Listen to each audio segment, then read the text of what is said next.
Hello and welcome. Here's what's happening right now. The holiday shopping shift as tariffs bite into spending plans. We're going to hit some other malls. I think things are really expensive right now. Where Canadians are cutting back and how much it'll cost. The government would not be able to balance the operating budget. Why Canada's budget watchdog is taking aim before the vote. They text a lot. It's a primary form of communication. Plus, the surprising demographic most at risk for text scams.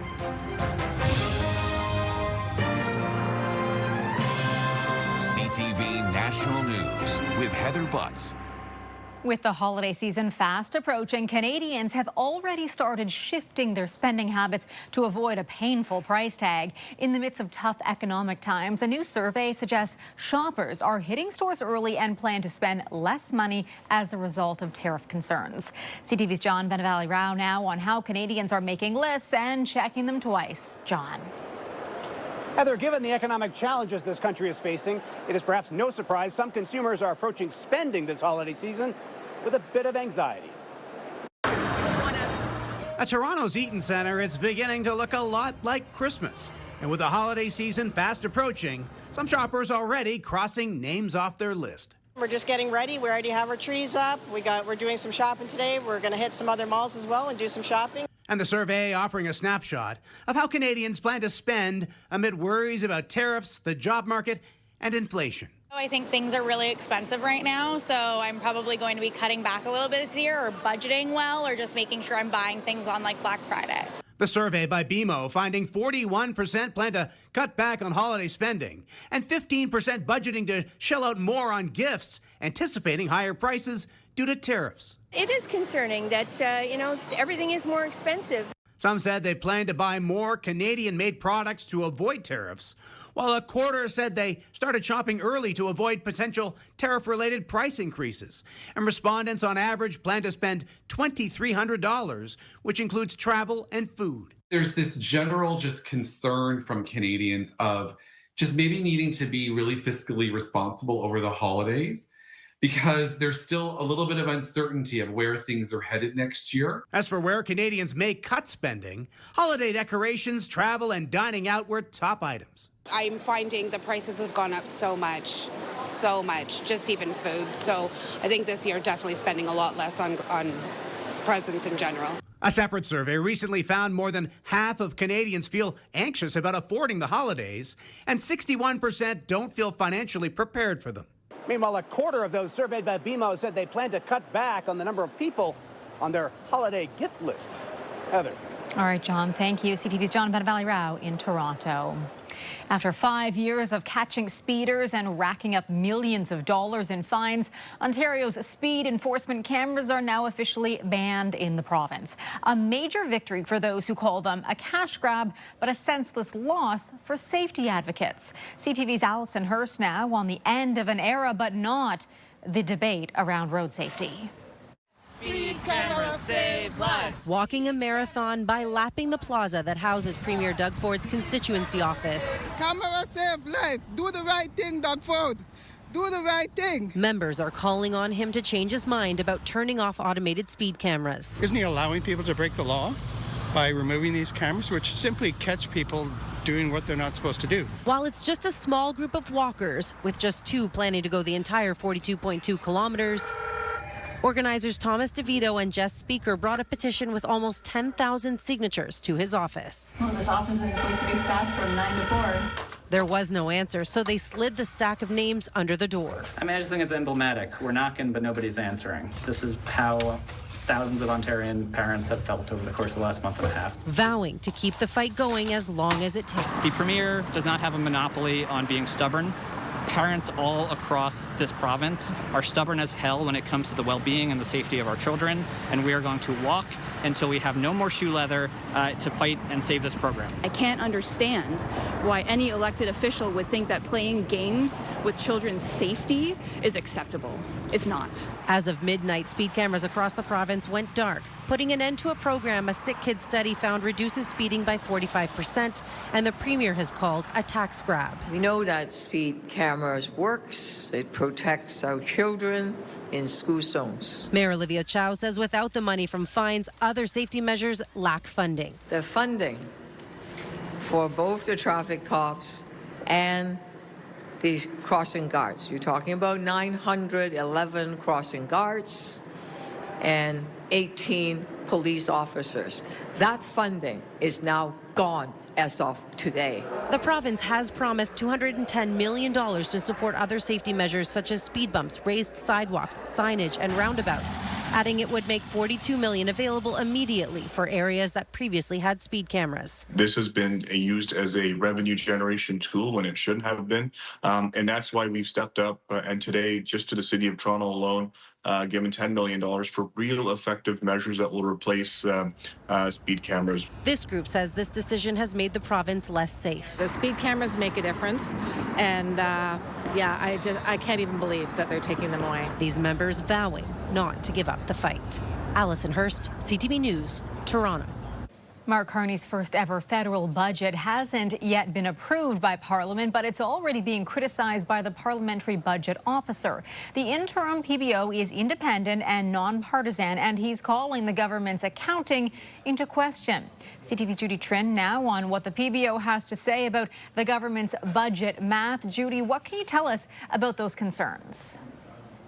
Heather, first of all, this budget brings about a record deficit of $78 billion. To make it more palatable, the Mark Carney government has decided to separate out operational costs such as day-to-day salaries with capital investments that include payments for major projects and investments in national defense procurements. This change in definition is causing the parliamentary budget officer to say that it is lowballing the operational costs by moving more money into capital investments. Take a listen. We think that the definition the government's used around capital investments is overly expansive. And in particular, they've thrown some things in there, some categories of spending, which other jurisdictions in other countries would not typically include. So, Judy, how big is the discrepancy between the PBO's numbers and the government's? That's a question that is worth about $100 billion. The government says it's putting about $311 billion in capital investments.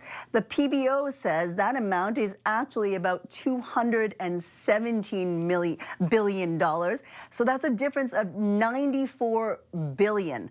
That, according to the PBO, should be moved into operational costs. And Heather, this government wants to balance its operational budgets in 3 years. The PBO is saying there's no way it's going to make that number because it's not factoring in that additional $94 billion. Heather. All right, Judy Trin with a look at those numbers for us, reporting from Ottawa. Judy, thank you. Prime Minister Mark Carney was touting the newly announced major projects again today after unveiling the second batch yesterday in British Columbia. As the development plans sink in, the criticism is beginning to surface more strongly as well. CTV's Jeremy Sharon is in Ottawa with Carney's big pitch and the reaction to it. Jeremy. Heather, it's these kinds of so-called transformational projects that are crucial to achieving the government's goal of increasing exports and diversifying markets. That's the big pitch. And today, that message was directed at Quebec residents. Prime Minister Mark Carney opening Phase 2 of the REM light rail system in Montreal on the heels of yesterday's major projects announcement, which he touted again today. These are projects that will connect, diversify, and propel forward our economy. Projects that will help us expand our exports to new partners. Projects that will create hundreds of thousands of good-paying union jobs for Canadian workers. About a dozen projects have now been referred to the Major Projects Office, all in different stages of the development process. But so far, none have received the official designation, which could then allow the government to take further steps and fast-track approvals. The office, according to the government, aims to streamline the process and help get projects to the finish line, but it does not guarantee they'll move ahead. Meanwhile, Conservative leader Pierre Poilievre says Carney's government is too slow to approve and build, calling this office just another bureaucratic hurdle, accusing Carney of just showing up and taking credit for things that were already going to happen. Heather? CTV's Jeremy Sharon in Ottawa. Among the new so-called nation-building projects announced this week is the Sisson mine site in New Brunswick. Mark Carney said the mine will produce tungsten and position Canada as a reliable supplier for steel manufacturing, defense and protective equipment. But the reaction to the announcement in the community has so far been mixed. CTV's Sarah Plowman has more on the mine and the many opinions surrounding it. Sarah. Heather, the Premier has said she's pushed hard to get this on the major projects list, but not everyone is as excited. Less than an hour northwest of Fredericton is an area that holds critical minerals, and to some, a lot of potential.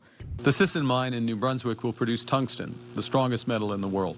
The project is already approved, but has stalled for years. It's regained momentum now that it's received millions from Canada and the U.S. for feasibility study. And yesterday, the Prime Minister deemed it a nation-building project. But some who live nearby are concerned. I think it's no good. Why is that? Well, it's just going to destroy the water, it's going to destroy their streams, and it's going to destroy our wildlife. Brett Hood sees things differently. He grew up in the area and has spent a lot of time at a mine in Ontario. I think with, proper precautions, a mine is a great project for local areas. Premier Susan Holt has touted the hundreds of jobs the mine will create, jobs the mayor of nearby Nakowick Millville hopes will help his community grow. This is the ideal situation for us. But an environmental group dedicated to conserving the Nashwauk ecosystem opposes the project and argues New Brunswick should require the company Northcliffe Resources to do a new environmental impact assessment. Peter Toner also says the quality of the ore deposit is low, which generates a lot of waste. That waste has to be stored in a massive tailing storage facility, and that tailing storage facility, because of its scope and size, is that much more subject to a remote but potential environmental disaster. Northcliffe Resources still has to meet several conditions set by the province, and it asked for an extension that it says today was granted, which means construction doesn't have to start for 5 years. Heather. All right, Sarah, thank you.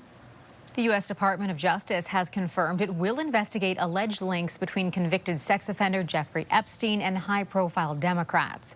U.S. President Donald Trump directed the Department of Justice and the FBI to investigate Epstein's ties to former U.S. President Bill Clinton, former Treasury Secretary Larry Summers, LinkedIn founder Reid Hoffman, and major bank J.P. Morgan Chase. It comes just days after the release of thousands of Epstein documents, some mentioning President Trump.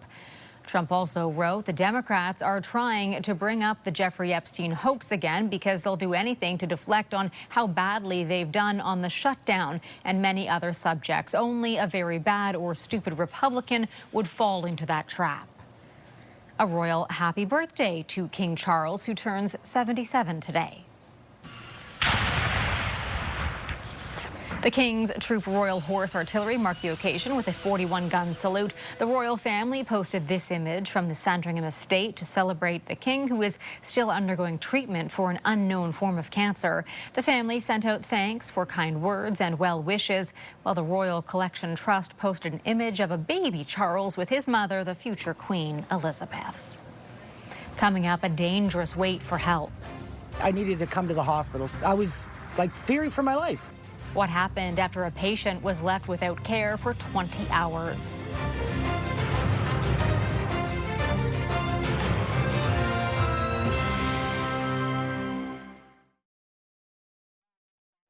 We continue to hear stories of painful ER wait times at hospitals across the country. In many cases, patients are left on standby for hours before receiving the care they need. CTV's Alex Carpa now with the ordeal of one woman at a Winnipeg hospital and why long wait times could be leading to poor health outcomes.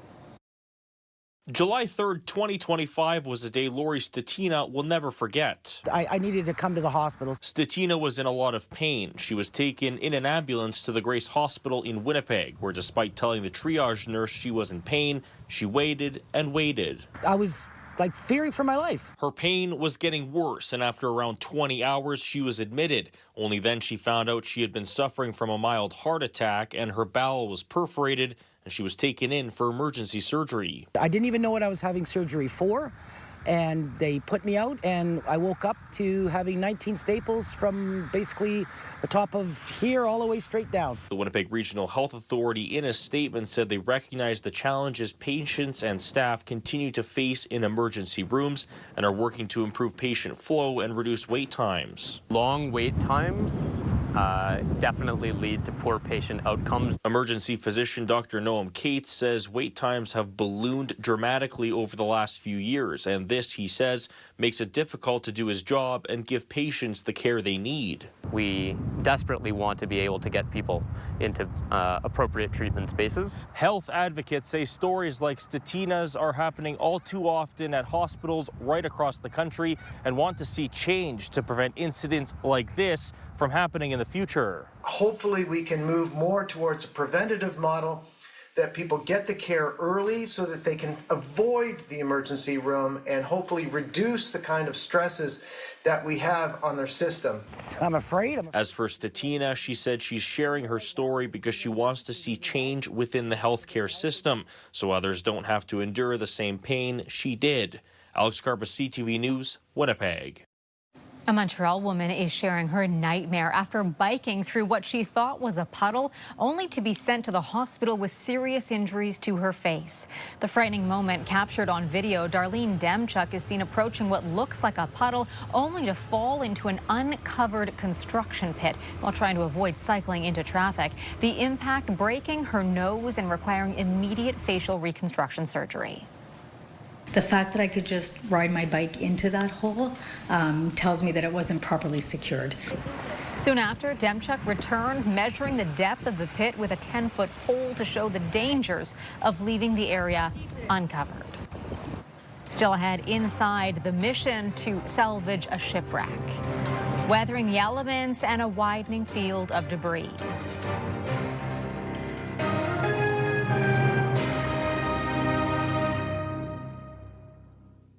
Coast Guard crews are still working off Newfoundland's western shore to salvage and secure debris from a shipwreck. But rough seas and bad weather are making a tough task even more difficult. CTV's Garrett Berry now with the latest on the challenging ocean operation. Garrett? Heather, it's been a bit of a wet and wild month here in Newfoundland and Labrador, and those recent storms have taken their toll on the MSC Baltic 3. Months of battering waves are leaving their mark. This week, salvage crews with the Canadian Coast Guard found increased structural damage inside Mediterranean shipping company's Baltic 3. In the framing, in the bulkheads, it's now more at risk of breaking apart completely. During the storm, you could see the vessel move almost independently. The stern was moving up and down and the bow a different way, and it caused more pronounced buckling at the side. The Swiss company's cargo ship has been stuck near Lark Harbor on the west coast of Newfoundland for months, ran roughly into the ground after the boat lost power in a storm in February.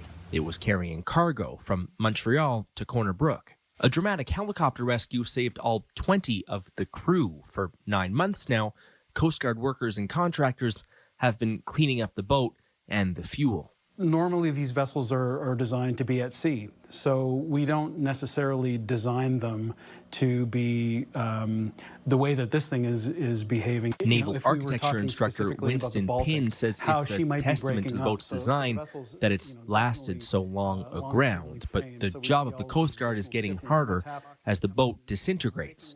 Those recent storms have also slowed the work of salvage crews. They've had to spend time securing and retrieving their own gear. Salvage crews aren't going to try to move the boat until sometime next spring. It's sure to be a long process. They may even have to cut it up into pieces. For now, they're going to try to make the boat heavier. They're going to pump some more water into some sections of the boat in an attempt to stabilize it where it is for the winter months. Heather. Quite the recovery mission. Garrett, thank you. One of the oldest traditions during Grey Cup Week, dating back over 75 years, trotted into a Winnipeg art gallery yesterday. That's Tough Enough, the mascot of the Calgary Stampeders. The tradition of riding into a host city building started in 1948 when a Stamp supporter rode a horse right into Toronto's Royal York Hotel. This year's Grey Cup sees the Montreal Alouettes take on the Saskatchewan Rough Riders. The action kicks off Sunday at 6 Eastern on TSN. Right after the break, dialing into a rise in text scams. Which generation is falling victim the most? And it's not seniors.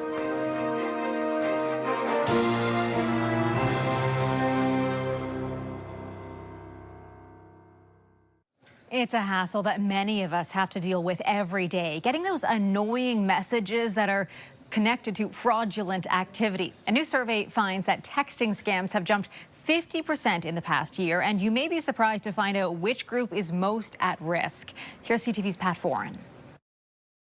Many of us are bombarded with fake texts on a daily basis. It could be a message that looks like it's from your bank or a bogus delivery from Canada Post. And if you think you're getting more unsolicited texts and messages, you're right. A new Consumer Reports Cyber Readiness Report finds text scam attempts are up by 50%. And it might surprise you, they're growing the fastest among Gen Zers. Scammers are trying to rip off young adults. 18 to 29-year-olds are getting scammed at record levels. And reports of text scam attempts from Gen Zers tripled. And it makes sense. They text a lot. It's a primary form of communication, and they have instant access to money on their phone. The survey also found lower-income households were 3 times as likely to lose money from scams. One way to try and protect yourself is to make payments using a credit card. Credit cards are safer than many other payment methods because you have a right to request a chargeback when fraudulent transactions occur. Consumers who do not use credit cards have fewer rights to dispute fraud when it occurs. Other ways to protect yourself: don't reply to random or unsolicited texts. Responding confirms your number is active, so fraudsters might keep bugging you or sell your number. Instead, block the number and mark it as spam. Next, cut down on text spam before it reaches you. Check with your phone carrier. Most offer free tools to filter or block unwanted messages. Also, watch out for phishing scams. Be suspicious of requests for personal information from text, emails, or messaging apps. If the message seems urgent or time-sensitive, that's another red flag. Finally, when shopping online, use a credit card. Other payment options may not offer the same protections. Pat Foran, CTV News. Some good advice there. That is our newscast for this Friday. Thank you for joining us. I will be back tonight with CTV National News at 11 for ongoing coverage of Canada's top stories. Tune in to CTV News Channel. I'm Heather Butts. Your local CTV News starts right now.